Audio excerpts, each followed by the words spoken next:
Verlate, verdor deur die lewe verstoot, is my wese verbitter met nait. En ek voer in die diens van my meester, die dood, met alles wat lewe is stryd.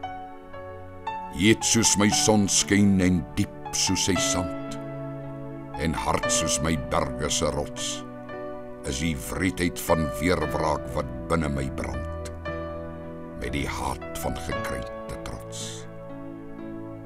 Geen skoonheid, geen skadu, geen groenheid of gras, geen vleie my vaal te versier.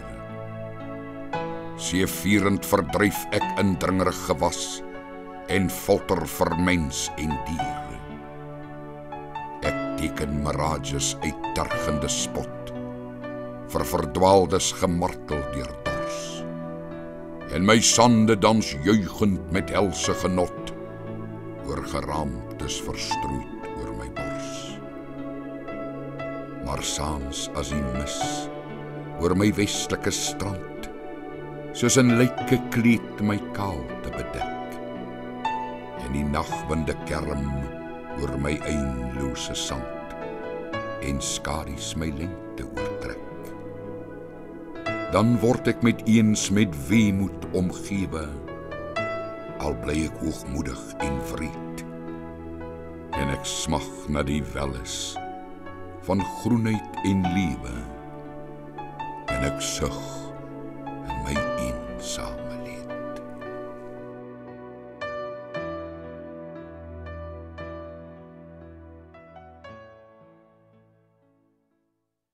Just as a prominent leader in our country, what's your reaction to Eugene Terreblanche's death? The Youth League will respond.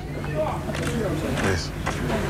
Personally, do you think he's a person I don't have to respond about such people. We are prepared to take up arms and kill for Zuma. I want to give a message to Julius Malema. And I'll talk slowly, because he understands slowly. He incites hate and violence. He says, kill a boer. Kill a boer. Malema, jou moer. Enough, ons is gat vir, ons is klaar. Hierdie gaan oor vryheid van die volk, van die mense, wit en swart. Not only blacks, not only whites. Malema, you must stop.